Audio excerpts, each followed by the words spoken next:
Good morning, good afternoon, whatever time of day it is that you are listening, folks. Thank you very, very much for listening. Today is the 19th of May, year of our Lord 2025. Welcome to yet another edition of the Coping Hour, hosted by Nicholas Hinkle, a.k.a. Motonoa. May 19th. As I said that out loud, someone can fact check me on this. This is coming to me in real time. Is this the day that this is, well, the Monday that this is supposed to air? Is it the 20th anniversary of Revenge of the Sith releasing? If it is, that's a big milestone. That's a big day for me, because that means that it's the 20-year anniversary of me getting pulled out of first grade to go to the theater and see Revenge of the Sith. My brother was in second grade. We were doing both of our classes were pushed together that day, and my class was presenting like our dinosaur dioramas, and so I had a little shoebox dinosaur diorama that I had to present first because I knew that I was going to be getting pulled out because I was going to see Star Wars Revenge of the Sith. It was a cool day. Talk about a core memory, going to see Revenge of the Sith. Going to see Mustafar on the big screen the day that it releases when I was like a 7-year-old. Yeah, at the time I hadn't even turned 7. I was 6 years old. Is that today? Revenge of the Sith? Shout out to Revenge of the Sith. Taping this just a couple hours removed from Game 7, Oklahoma City versus the Denver Nuggets. And I got to tell you, massive letdown. Damn, that sucked. That was not a fun game to watch as somebody who didn't necessarily have a vested interest in either team or any specific outcome, other than these are the two MVP candidates this year. And they are playing a Game 7. And what does that look like? It didn't look good. I mean, it did for like the first quarter. At one point, I think this game was like 42-40 or something like that. And then it just kind of wasn't. Oklahoma City takes advantage of like a 14-2 run in the second quarter. Here's what pissed me off about this game. Is the entire first half was Jokic getting triple teamed. And then, like, you look down for a second. And then as soon as you look back up, it's like Jalen Williams in transition off of a steal, getting a layup or throwing that, yamming something down. Or it's like SGA. There was always somebody in transition off a steal. They just kept dispossessing the Denver Nuggets. Doug, this Alex Caruso character, has anybody, any NBA fan ever heard of him before? Why does nobody talk about Alex Caruso? You would have thought that when he got traded to Oklahoma City, that everybody would have said, oh, what a defensive presence he's going to bring. Nobody said that. This joke doesn't work when there may be people who don't sense the layers of irony. So I'll just be transparent. I'm being ironic. Alex Caruso, holy shit. You want the sickest, most nasty, disgusting take that I could give you following that Game 7? I don't think this is... Well, it is. I was going to say, I don't think this is knee-jerk. It is. Is Alex Caruso Finals MVP on the table? I'm just asking. I'm just asking the question. Just asking. It's not. Do I want to spend 60 to 120 seconds talking about why I think it could be? We'll do it in a minute. Oklahoma City absolutely murdered Denver. It's worth noting Aaron Gordon plays in this game after being diagnosed with a grade 2 hamstring strain. An injury that you would otherwise want to sit out a couple weeks for, be maybe reevaluated after 2. He decided, 2 days after pulling the hamstring, 2-3 days after pulling the hamstring, I'm going to give it a shot. I mean, just the nastiest Percocets that you can probably conceive of. Coursing through Aaron Gordon's veins during that game. Didn't really matter, which was really too bad. Because if anything was going to manifest out of this game, like an Aaron Gordon... Because, look, maybe it was irresponsible for him to play. If Denver had won the game, then, what would that have looked like for the Western Conference Finals against Minnesota? Would he have somehow made it worse? Can you get, a grade 9 hamstring strain? I don't know. When they say grade 2 hamstring, I don't know what that means. I just know that it's so this is a severe... This isn't just I pulled my hamstring. This is you fucked with it a little bit. You know what I mean? And so would it have made it worse? I don't know, but I don't care. I don't care. Because you just give him props for the attempt, you know? And if he did do something, it's hard to imagine a guy like Aaron Gordon being more beloved than he already is in Denver We did like a whole segment about this maybe a week ago on this show. It was maybe, I don't know, episode or two ago. It's hard to imagine that people could want to build an even bigger statue of him in Denver. I think if he had done anything in this game and Denver had won, I think. So it just, I don't know, maybe I'm spending too much time talking about something that didn't happen. But I was really rooting for it. And it just kind of, and it just stinks when you're in the third quarter of this game and Jokic has like one shot. Like one.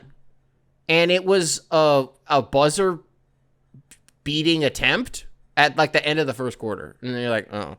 You're going to be like, why is that boring? All that means is that Denver was just flooding him on defense. Yeah, that's literally all that it was. That's all that it was. Because when you have guys like Jamal Murray and Michael Porter Jr. and they're not shooting the ball well, why would Oklahoma City, they're able to collapse and they're able to focus on the engine that makes this whole car in Denver run in the first place. And that's what they did. And I think that was sort of the lesson that we learned in this Oklahoma City series is a team that is willing to just be like, no, this is ours. Like, this game, this series belongs to us. We're going to fucking win. Like, there's no scenario where we don't win. We're taking what is ours. You're watching an Oklahoma City team grow up, and you're watching them take shit that we've kind of all said belongs to them. And then I don't want to say, and then we act surprised when they actually do it. No, I don't think anybody's surprised. Nobody is surprised that Oklahoma City is good. They won 6,500 games in the regular season. Nobody's surprised that they're good. But it is always refreshing to see, okay, you were ready to take that next step.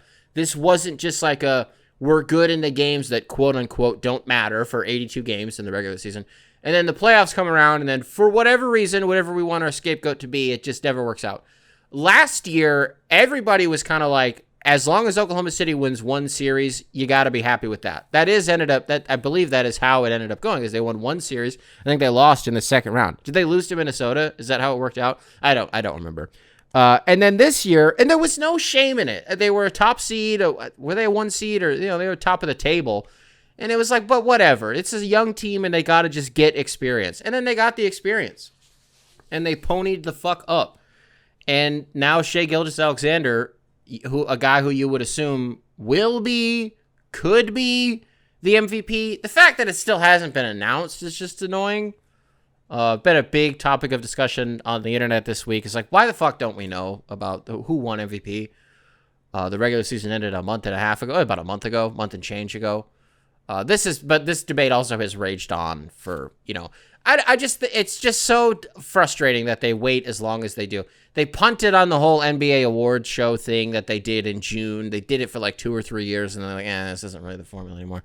You imagine Shai's going to win the MVP, and they're in the Western Conference Finals, and man, oh man, it's just cool to like watch the league have parity. This is officially the 7th year in a row. Now that the Boston Celtics have been eliminated, the 7th year in a row that the NBA champion will be a unique team. It won't be a repeat. And that's just, which is crazy to think that we've gotten to this point. I mean, we've kind of talked about it in the past, semi ad nauseum, about like how we got to this point. And the talent pool gets so, do you call the talent pool in the NBA diluted if it's just that it's really good and everybody has a guy or 2 or 3 or 4? It's almost like a reverse dilution, I don't know what the word is. The teams are the teams are just really good. And so you have this Oklahoma City team, you have this Minnesota team, you have New York, you have Indiana. And it's like, imagine that. I know the Knicks, it's New York, it's the Big Apple. It's a huge market. But it's the Knicks. They haven't won a championship in 50 years? Was it 73? Was that the last time the Knicks won a championship? I don't know. I think it's kind of, I don't want to say it's cool. I don't want to say it's cool that the Knicks are in the Eastern Conference Finals, that they're playing for an opportunity to win a championship. I'm not going to say that that's cool, but I am going to say that this is the most likable that the Knicks have ever been in my life. And it's that juxtaposition of I'm rooting for the Knicks because I like the cast of guys that they have. I like Brunson. I like Bridges. I've held on to my cat stock, right? I like OG Anunoby. I think Josh Hart is the guy that everybody wants on their team, but nobody can have unless you're Portland or New Orleans or the Lakers too. Sort of a journeyman. Josh Hart has become. I don't know. I think Mitchell Robinson, I don't really know what problem you'd have with him. Miles McBride, I don't like him because I don't think I just don't think he's that good. I just think he's fine. I just don't like, I don't like watching him shoot the ball when there are other guys on the team who I think would have a better chance at making the shot, even if the numbers wouldn't back it up. I just trust them more than I do with this Deuce McBride character. But so it stinks because then it's like, okay, the Knicks win, all those guys get a ring, which is cool. But then everybody in the media and Knicks fans get to like be happy, and that sucks. And that's just kind of not why I'm here. I'm not here to listen to, like, the Stephen A. Smith victory lap is going to be something I don't know. Did you guys see that the Knicks kind of like, I don't want to say sunned Stephen A. Smith, but they definitely gave him a little bit of a cold shoulder because he originally picked the Celtics to win the series. And so when it was all done, it was curtains and the Knicks win game 6 at MSG. I guess he kind of got skunked by some of the players at the end of the game. Like, they wouldn't talk to him and they were like, you pick the Celtics. Like, on some real Metro Boomin shit, like, oh, pick a side and stay on that side. You know what I mean? And Stephen A. Smith is like, well, actually, this is preposterous. I changed my pick 2 games into the series. You mean when the Knicks were up 2-0, dog? Huh? Like, huh? So I don't know if he's going to, I'm not going to say he's going to like take credit for it if the Knicks win, but I just wonder like what that looks like going forward. Just Stephen A. Smith, just at this point, why would you not pick the Knicks? Why would you not pick them? Against Indiana, even if I think Indiana has a good chance to win. Maybe this is the time to do the Indiana spiel because it's fun to watch them. I mean, we get 7 games of like this reignited rivalry. People love to make their entire personality these days. How do I phrase this? There is a specific type of person who will make their entire personality the idea that the NBA sucks and that nobody should watch it. Something that those people like to cite is, it was so much better in the 90s. The Knicks and the Pacers are playing again, and it's the Eastern Conference Finals. So do you want to tune in, or do you want to keep bitching about it? Because it can only be one. It cannot be both. It can't be both. But I look at the Pacers. We've talked a lot about Tyrese Halliburton in recent episodes. I think he's a star. The Athletics, anonymous NBA player poll where he was voted the most overrated player in the NBA is horse shit. It doesn't make any sense. There's not a real reason for it. The guy only performs in the playoffs. That's all that we've seen from him. And that's the take, by the way, is I don't care what you do in the regular season, good or bad. Because, like, if you flip a switch and you're good in the playoffs, I'm looking at Julius Randle this year, by the way, in the regular season and specifically with him in the postseason, but I don't want to get ahead of myself. We'll talk about them in just a minute. That being the Timberwolves and Julius Randle. So we've talked about Halliburton on the Pacers a lot. We did a little bit about Nembhard. It's cool for Miles Turner to kind of be around and like on a team that is like winning shit. Because he's been on good Pacers teams before, but not ones that you took seriously. But what's funny is, maybe I'm telling on myself, and maybe I'm the only one who's going to say this.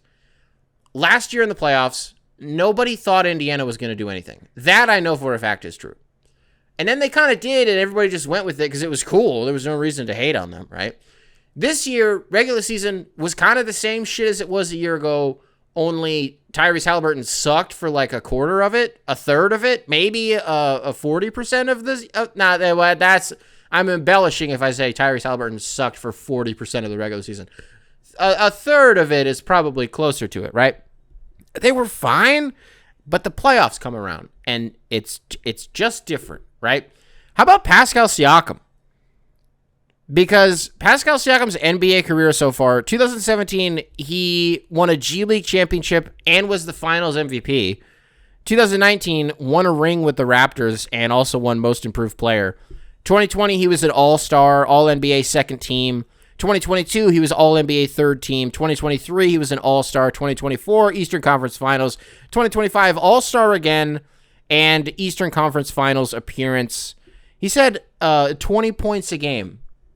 Averaged 20 points a game every single year for the last 5 years. I don't know. Like, where is his piece in this whole thing, you know? Give me a comp from 10, 15 years ago. I don't know what this guy is, but he's always on good teams. When we talk about the Raptors championship, of course we're going to do the Kawhi thing. He was the best player in the world for 3.5 months. But after that, who do people really talk about from that team? Lowry, of course, Kyle Lowry. I don't really remember how Fred VanVleet played in that series. I'm sure he played well. Marc Gasol, people probably talk about Marc Gasol. I just don't remember people talking about Pascal Siakam that much. I'm not saying people have completely forgotten about him. No, the guy was the same guy that he was 5 years ago as he is now, which is incredibly underrated, which is why he ended up winning Most Improved the following season. I don't think there's a player in the NBA, and I think this is the thing I most often say when I talk about Pascal Siakam. I don't think there's a player in the NBA who can score 10 points quicker than he does without you even realizing that he's done it. It just kind of happens, and he like tornadoes in the paint, and like he'll hit some like hezzy tweens and shit like that. He'll play make on the baseline, Stockton style, and it just kind of fucking happens to your team. Like right under your nose, it just kind of happens. And then Pascal Siakam has 25 and 10, and you're down by 17. What just happened? And so, man, this Knicks series, I would be surprised if it doesn't go 6. I think it's going to be haymaker, haymaker, haymaker, haymaker, and I think it's going to get physical, and I think it's going to get nasty, but in the fun way.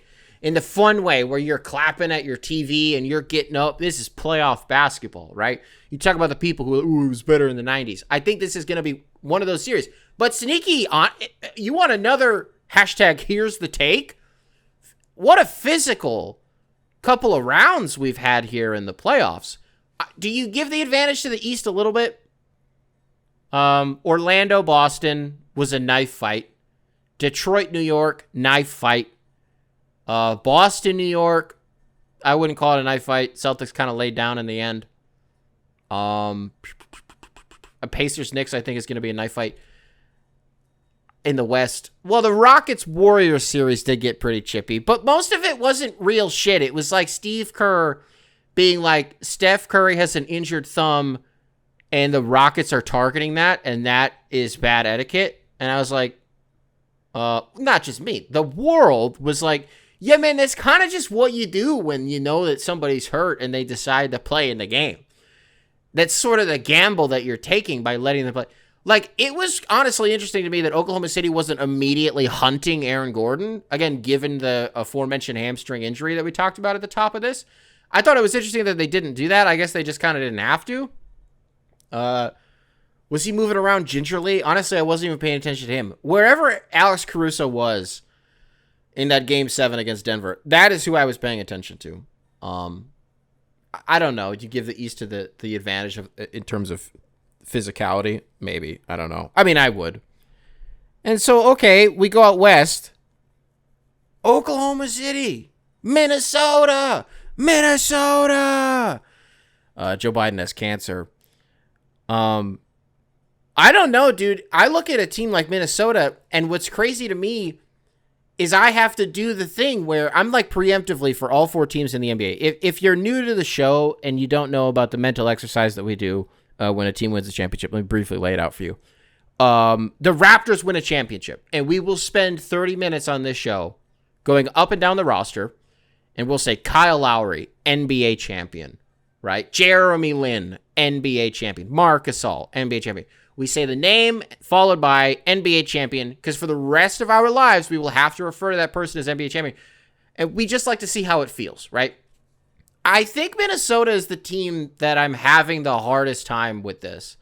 Not necessarily in a bad way, in terms of like, oh, I can't stomach the idea of this. It's not about that. It's just like conceptually what you're saying. Rudy Gobert, NBA champion. Whoa.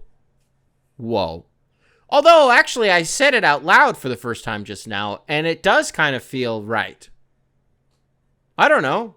But the one that I really can't deal with is Julius Randle, NBA champion. And then if you want to get sick and disgusting and freaky and nasty, and you want to do the same thing I said with Caruso, what is the finals MVP case for Julius Randle? Could you imagine that? Like, killing guys this year. And it didn't stop after game number 82 the way it has for however many appearances in the postseason that he has in his career up to this point. He's got a couple under his belt. Stinks. Like, famously a playoff reverse performer. He doesn't do dick or balls. He stinks. This year, like, killing dudes. What he did to Draymond this season, like, Julius Randle is good now, and so we kind of have to look back at the last 365 days of, or rather just go back 365 days, look at the discourse about him and the Knicks, and, you know, the camp of like, oh, they got to trade him, he got hurt, I think is what it was. That's right, it was a Ewing theory thing. Julius Randle was hurt last year. The Knicks ended up being like fine in the playoffs. They ended up being fine. It was injuries and their totality that ended up derailing the Knicks season against the Pacers. But Julius Randle was bad. He wasn't good, and he was bad. And now for the Timberwolves, he face up a little bit, played back to the basket, do some bully ball shit, elbow, elbow, elbow, jab, jab, jab, pull up. A year ago, I would have done that whole spiel and followed up with brick. Now, he's ripping the net. He's ripping the net. And when you have that guy, and you got Anthony Edwards, who level after level, excuse me, just keeps going up, is that something that, like, do we not give Anthony Edwards enough credit for that? And what I mean is, this conversation for the last couple of years, as we watch this old guard of the NBA, the LeBrons and KDs and Stephs of the world, sort of filter out of the league. All of them still playing, but you know what I mean. This conversation of like, who's the next face of the league? Anthony Edwards seemingly shoehorned into this conversation initially based on like what we thought he could be. I just don't think it's nothing when that guy, arbitrarily, that guy, ends up actually following through and like being the guy. And do you kind of, I don't know how I feel. I have to say this out loud to know if I mean this or not. It is a little bit LeBron-esque. A little bit. Now, we weren't following Anthony Edwards since he was goddamn 12 years old. He wasn't on Sports Illustrated as a 13-year-old. That didn't happen with Anthony Edwards. Most people didn't know who he was until he got to Georgia. And that's where he was playing his ball in college, right? Most people didn't know him until then. I don't even know if that's true. They probably didn't even watch his games at Georgia. They just waited until pre-draft, and then they started doing their little YouTube clip scouting, and then they figured out who he was. Isn't that... Give me a second on this, by the way. Give me 120 seconds on this. Nothing funnier to me in the world than when somebody locks into YouTube, and they're like, okay, I want to get to know these draft prospects. And then they watch the highlights of the player that they're trying to find out more about. You watch a 5-minute highlight tape of the guy that you're interested in. What is your takeaway going to be? Oh, really crafty score, really, whatever buzzword analyst bullshit you want to say. Dog, you're watching highlights. You're watching the best 5 minutes of that guy's season. You got to get twisted. You got to watch the whole damn game. Pick a game. Got to watch it. Pick the game where they scored the most amount of points or rebounds or blocks, whatever that guy's thing is. Maybe he's just a three-point guy. Watch the game where he hit the most amount of threes. And then watch the game where he went over 11 or some shit like that. What were the differences? What was going on, right? That's how you could get tricked, by the way.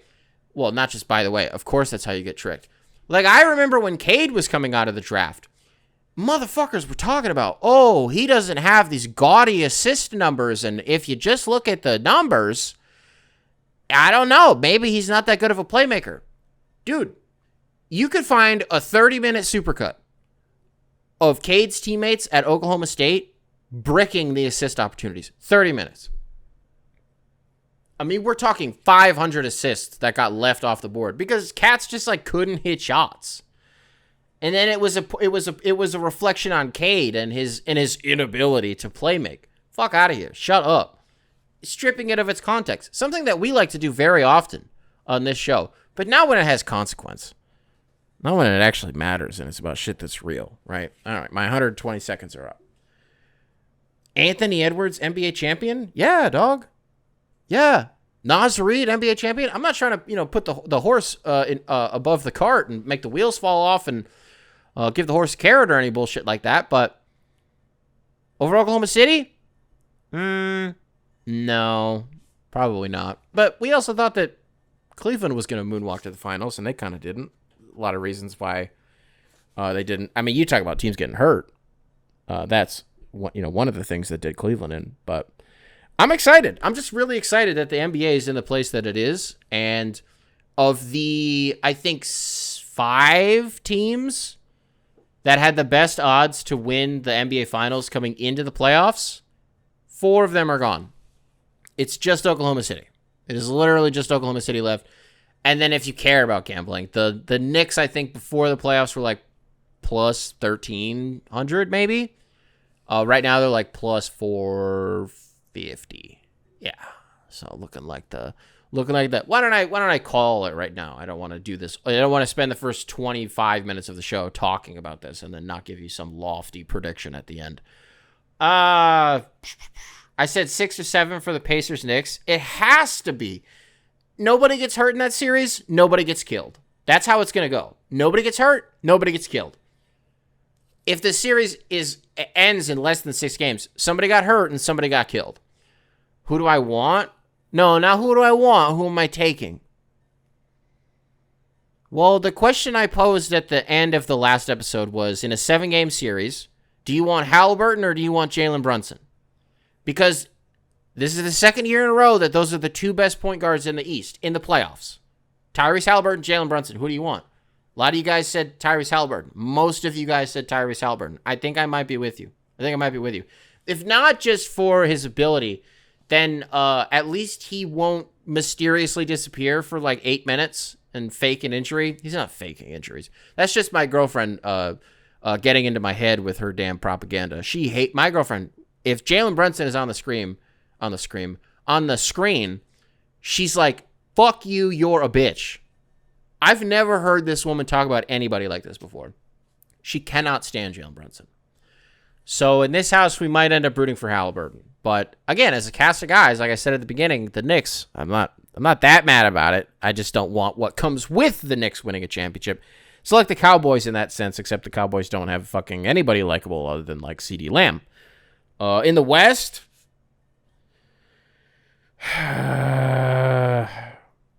it's just like with Oklahoma City, what's fucked up is it's like 8 guys. We're like, oh, well, if that guy doesn't show up, all this guy has to do is show up. That's not true. Because like Shea will show up, but if Jalen Williams sucks and Chet sucks, something that happened a lot in the Denver series, both of them sucking, then it can't happen. Only like one guy can suck. Okay. Oh, I figured it out. This is how you figure out who's going to win the championship. Okay. So naturally, when the playoffs come around, coaches like to shorten their rotations, right? You don't often see a team go like 9 deep in the playoffs. I just don't think it happens that often. So if you're saying the average playoff rotation is like 8 guys, 7 guys, if you're Tibbs, maybe 8 guys. We'll call it 8 guys. No, 9 feels... Shut up. Just do it. Just say what you're going to say. Who has 8 guys that they can confidently say, fuck, I'm so close with how to communicate this. Who can get away with 2 guys sucking the easiest? Okay, if Minnesota has 2 guys that suck, no, I'm going to be here for an hour if I do this. There are unlimited combinations of guys that could suck, but as long as this is okay, and I'm going to go nowhere. I will spin the tires on this segment for another hour if I try to do it. I'm not going to do it. Oklahoma City in Well, here's the question. Who's more likely to get killed? If I'm from the future, I say to you, I'm from a month from now. It's June 18th. The finals are fucking done at this point. I say one matchup in the conference finals, they got killed, whether it was the West or the East. Who do you think's more likely to get killed? The Knicks don't really show a proclivity for it. They haven't really taken a shining to getting murdered. It hasn't happened yet. They haven't really gotten killed. They've been down big is the thing, and then they just kind of come back. They weren't down that big against Detroit, but they would still come back, and they were down pretty big, like somewhere between like 16 and 22 points against the Celtics, something like that. Came back one. I think it was game 2, maybe. Mikal Bridges block under steal on Jason Tatum at the end of the game. The Pacers have been kind of dog walking everybody. There haven't been that many. Did they get? I don't remember if they got killed in the Milwaukee series. The Gary Trent game. I don't remember. I don't think they got killed. I think Gary Trent just killed them, like individually, but it wasn't like a team thing. I don't think either of those teams get killed. And then Oklahoma. I don't think anybody gets killed. No, no. Both of these are going the distance. I think we're talking about like a 3-day rest for both of these teams going into the finals. Whoever ends up coming out, right, for both of the series. I think they're gonna. Here's the take. Here it is. I got it. I found it. Power ranking the team's likelihood of winning based on if their crowds participate in the shirts. Oklahoma City is, unequivocally number one. The Thunder fans do such a good job of wearing the shirts that the team puts out. Everybody wears them. Everybody. Minnesota and Indiana sneaky tied. I might put Indiana above I don't know if that's true. They might be tied. New York is last. It's just disrespectful, I think. They give you a free t-shirt. What? Because you came to the game fitted? You're 25 rows off the floor. Nobody can fucking see you. You're wearing some like Witherspoon Air Max 97s. Dog, nobody can see. You're in section 305. Put the fucking shirt on. Who are you kidding? What, you don't want your Bape hoodie? Bape hasn't been cool for like 10 years. I don't know if it was quite 10. 8 years ago, Bape was cool? Probably. Yeah, Bape isn't cool. Take that shit off. We're not wearing Bape anymore. Nobody does. If you see somebody wearing Bape, one of your pals, put a hand on their chest, and I don't know, pray that it's a tearaway, because you're ripping that shit off. Nobody wears Bape anymore. Sneaky people don't wear Supreme that much, but I still wear it just because I have it, but not really wearing it. What are people wearing these days? Tom Ford. Oh, man, love Tom Ford.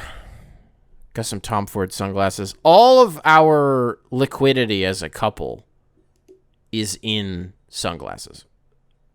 So, like, name a luxury brand. Name one. Think of one off the top of your head. Were you thinking of Prada? We got it. Dolce & Gabbana? Yeah, we got those. Yeah. Versace? No, we don't have Versace glasses. We don't have Louis glasses either. Because Louis Vuitton and Versace don't make good sunglasses. My Tom Ford sunglasses are the ones that I wear every day. Those are just my, like, those are my going out pair. Gucci, come on. We got 100 of those. Cartier, I have the buffs. I've worn those on this show. That's the most expensive pair by far. A disgusting number that I paid for those Cartier glasses. Every valuable asset that we own in this house, aside from our house, is sunglasses. So if the stock market crashes, we have a little bit of gold, like a little bit. It's in a safe, so you won't be able to get it.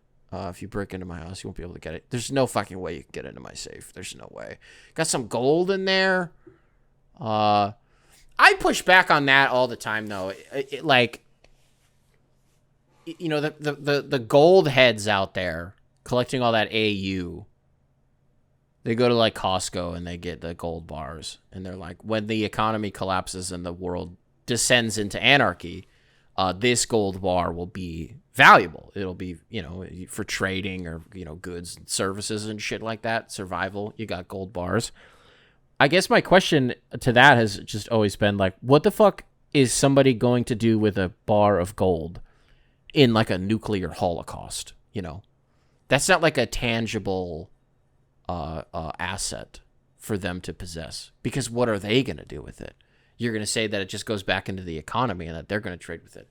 Right, but there's no value attached to it anymore, is the thing. Like, currency would be like seeds or water, things like that. A gold bar, I could give a fuck about that. Let's paint a picture.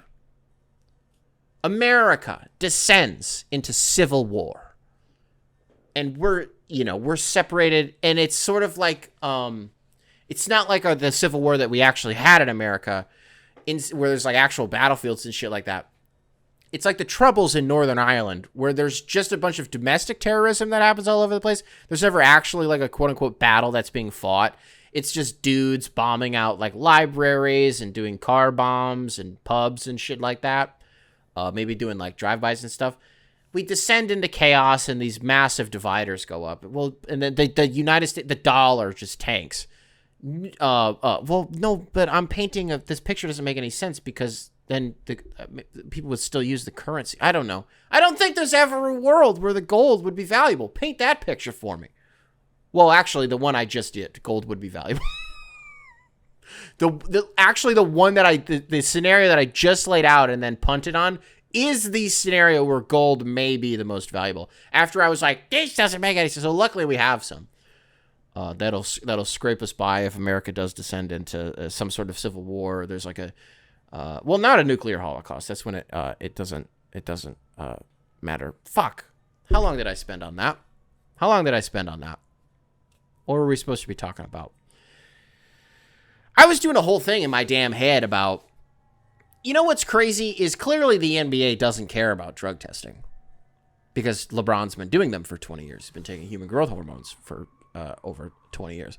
And so I was just wondering, like, okay, if the NBA is asleep at the wheel on this whole thing and they just don't care about drugs, after the bubble or during the bubble is when the NBA punted on testing for weed. They're like, we don't care about this shit anymore. Like, whatever. You guys need something to do while you're here. If it's weed that you so desperately desire, then like, fucking whatever, man. You guys can smoke weed. So I'm just wondering, like, okay, we're winding down the clock and LeBron has like 1 or 2 more years left. Who knows? But probably for real this time, he's 40, 1 or 2 years left. I think this next year is going to be his last one. There will be a whole song and dance, a whole announcement about it before the season.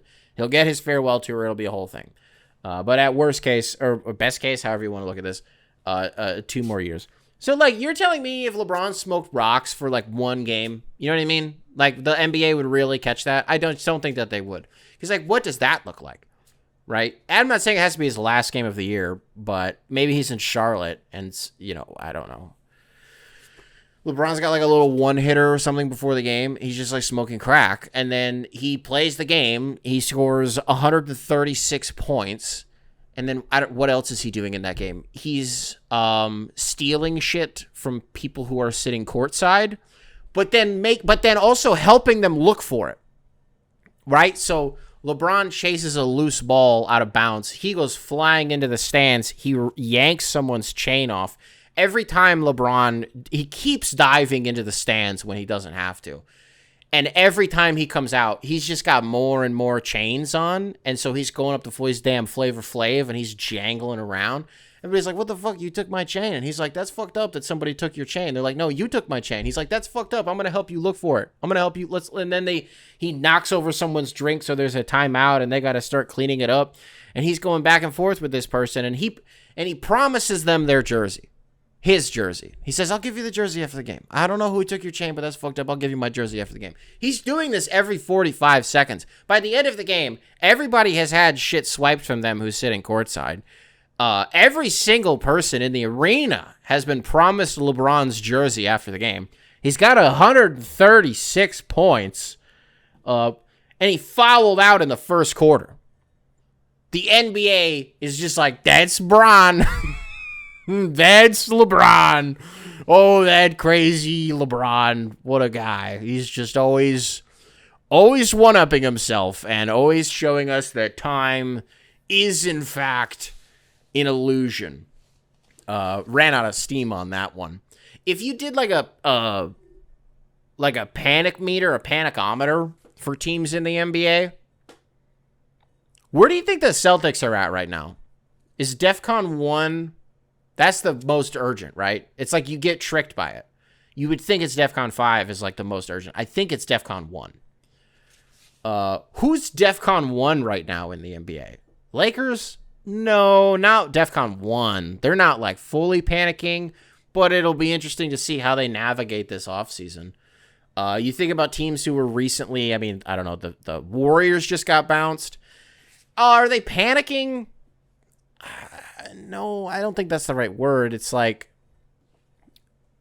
is frantic a better one? It sounds like it's the same word, and it's kind of the same. It's not really the same thing.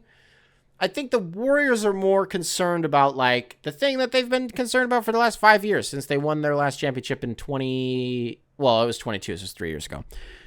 It's like, dog, however many years of stuff we have left, it's just about maximizing this timeline and doing whatever we can.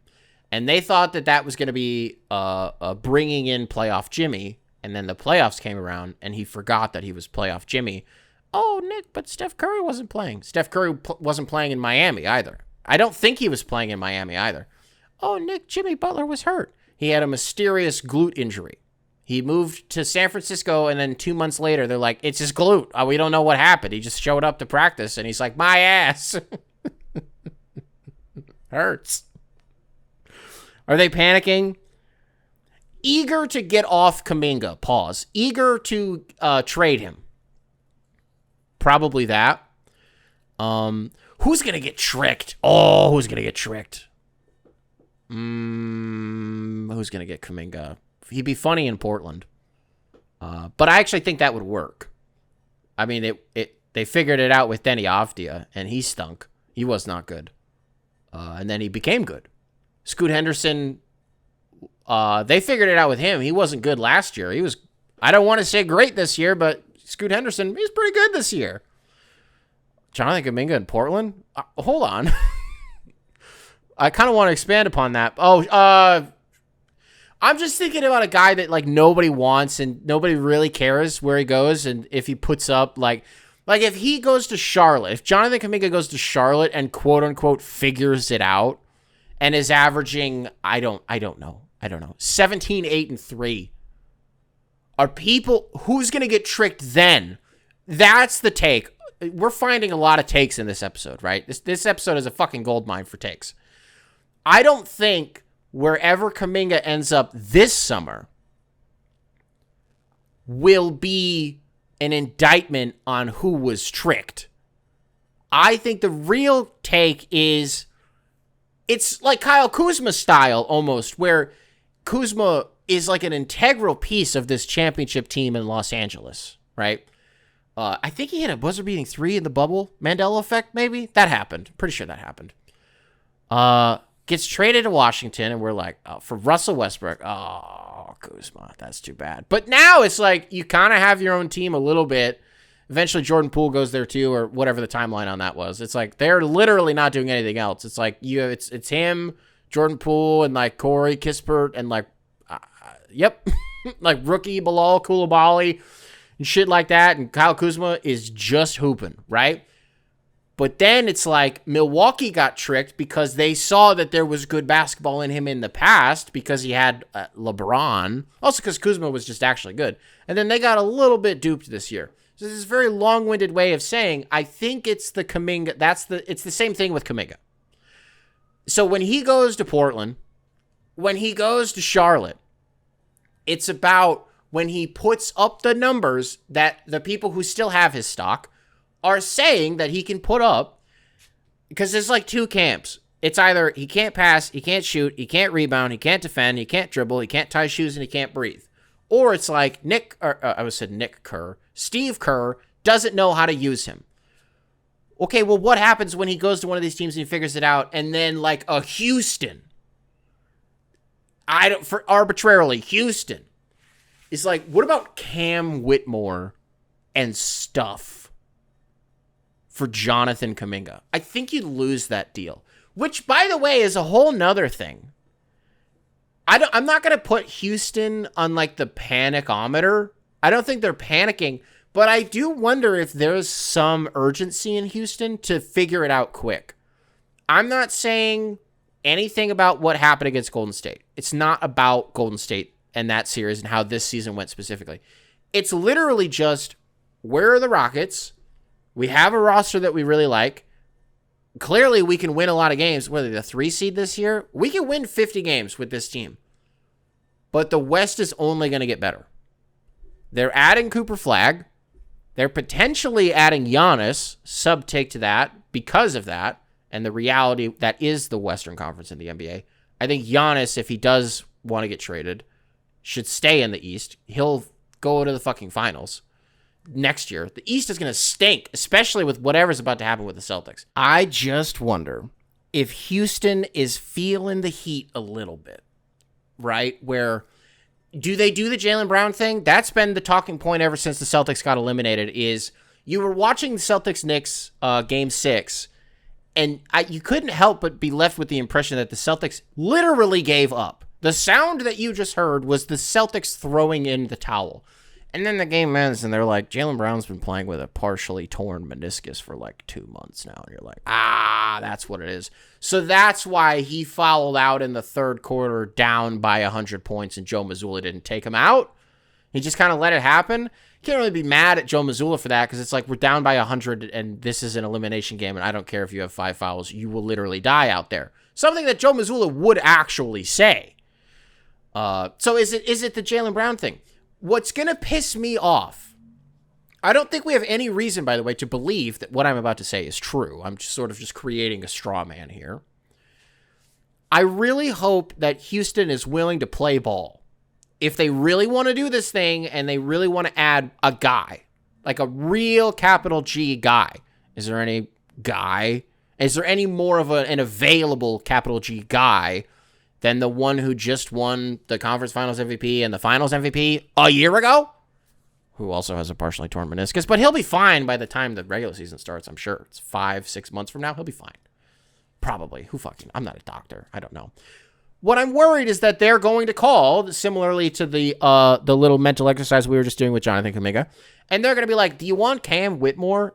Full stop. It can't start there. It can't start there. And you're going to be like, what if we give you Cam Whitmore and Jalen Green? Not that. I mean, yeah, it's better. That's better if I'm Boston, because those two, I mean, and stuff, obviously, because those contracts wouldn't seal the deal. But if I'm Boston, on aggregate, I guess that's interesting. Next year is going to be kind of shaky for them anyways, as it stands, with no Jason Tatum for what you would imagine would be the entire season. Dog, it's not Amen Thompson. Amen is like the only player on the entire roster that you're not touching him. You're not touching him. You can't. It would be sacrilegious and fucked up and wrong. Jabari Smith, you're like, yeah, well, what am I getting? That would actually, as I'm saying, it probably end up being the framework of the deal, is Jabari Smith. Just because, okay, they announce that Jaylen Brown has a partially torn meniscus. And then they're like, well, not and then, but also Jason Tatum smoked his Achilles, got surgery, will be back in 2026. Well, the start of the 2026-2027 season. So a year and a half from now, it's probably the next time that we're going to hear from Jason Tatum. They haven't said anything about Kristaps Porzingis having long COVID, but you imagine you go up and down the payroll. I don't know. Is he under contract still? Is he got maybe a couple? Is he got a couple years left on his deal? Maybe even just one. Maybe he's a free agent. Whatever the case is, I just think the Porzingis relationship in Boston is probably, maybe that's where you start. I don't know where it is, but, and even maybe this is all unfair. The first, I say that maybe you should start with Kristaps Porzingis, but I already started with Jaylen Brown.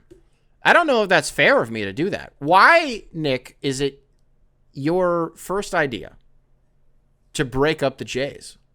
I thought we quelled that beef. I thought that wasn't real anymore. It's not.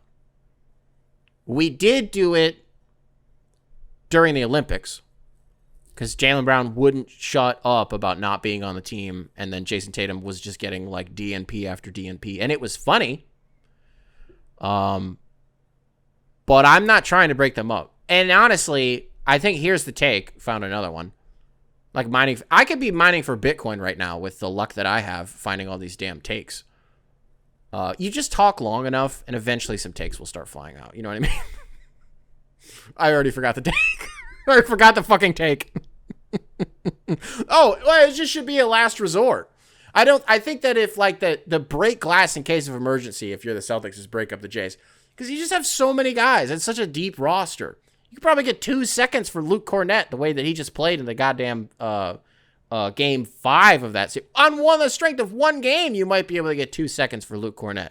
Try that. Drew Holiday, get something for him. Package Drew with somebody. Order of operations, obviously, Jason Tatum never getting moved in a million years. Jaylen Brown probably never getting moved. Not probably never. That's not the way to phrase it. You would imagine they will hang on to this as long as they can. Although with this new Bill Chisholm character owning the Celtics, I'm not so sure. After that, Derek White, probably not. Probably going to try to hang on to Derek White as long as you can. If there's ever a time where they're not going to be able to pay him, I think they would move him then. But I just think no. And then, yeah. I would put a pin in Houston just to circle back on the whole thing. Not panicking, but I think there's pressure to make something happen. Damn, I could do you know what I mean? I could do a whole another hour now that the gears are starting to spin. You could let's talk about Texas for a second. The teams in Texas. I mean, we just did the whole spiel about Houston. What's my pressure right now if I'm the Spurs? I get Victor Wembanyama. He's the first pick, so do you get 4 years of the rookie scale? Or is it 5? We'll say it's 4. We'll say it's 4, and if it's 5, then just add a year on to what I'm about to say. You got like 2 more years to do whatever you want. Like a total free space, whoever you can put around Victor Wembanyama. This is like when NFL teams really try to go for it when they have a quarterback who's on a rookie scale contract. Think about the San Francisco 49ers. They were able to pay everybody on offense. You're talking about Christian McCaffrey and what the hell is his name? What's George Kittle, Deebo Samuel, their entire offensive line, everybody that they had, Fred Warner on defense. They were able to pay everybody because Brock Purdy was the last pick in the draft. He was making like a nickel and some twine for like 4 years up until 2 days ago when he signed a $260 million contract. That's when you go for it. And so if I'm the Spurs, I'm paying De'Aaron Fox right now. And then there's crickets. I'm not paying anybody else. Everybody else is a little ass kid. So again, it's funny, I guess, if you're San Antonio, because you do have the same perspective as everybody else in the conference, which is that it's a really deep conference and that it's really hard to not just win in the regular season, but in the postseason. Well, I should have said that the other way around, but it's just going to be hard to do anything. You're sort of contributing to why it's as hard as it is, just through virtue of you having Victor Wembanyama. So you know what I mean? You get what I'm saying? You gotta build on that while you still can. If you got 2 more years to do it while he's on this rookie scale deal, if it's 3, then it's 3. There's gotta be something there. And then the other team that you would have to talk about is Dallas. Not gonna participate in the will they or won't they trade the first pick. No. Oh, Nick, you don't want to rule anything out. I mean, they did trade Luka Doncic. Yeah, but this is the life raft of all life rafts that the Mavericks have been thrown, and they're not going to fuck this up. I can feel like I can say that pretty confidently. They're not going to fuck this up. They will draft Cooper Flagg, but then what does it look like outside of that? Because it gets a little weird. If I'm Dallas, And I think about, I kind of want to pull up their payroll because I don't really want to just do all of this and then be wrong. But like if I look at their team and I'm assuming that they're drafting Cooper Flagg, then I would be looking at guys like PJ Washington. And I would say, okay, he's like a power forward and he's under contract for one more year. Okay, maybe we could do something with him. Because like it also goes, like what do you say that Cooper Flagg is? Are you going to call him a 3 or are you going to call him a 4? I've seen some people call him a 2, the fluidity of the NBA and their positions these days. So, okay, PJ Washington got one more year left on his deal. Gafford, one more year left on his deal. Powell with a player option. Okay, I guess that's not that bad. And then obviously Anthony Davis was the other one. Does that seem like a lot of depth for Dallas in the front court or back court, whichever one is the front, whichever one is where the big guys are? That's the front court. Yeah. Anthony Davis, PJ Washington, Daniel Gafford, Dwight Powell, and Cooper Flagg. I know Dwight Powell at this point is just kind of like a cheerleader and he doesn't really get to play in the games and everybody fucking hates him. They're wrong, but he doesn't really get to play in the games. Did I say Derek Lively? I didn't even say Derek Lively. He's got a team option for the next 2 years. Yeah, that's a lot of depth. That's like 5 guys that I'm not going to say are competing with Cooper Flagg. It's Cooper fucking Flagg.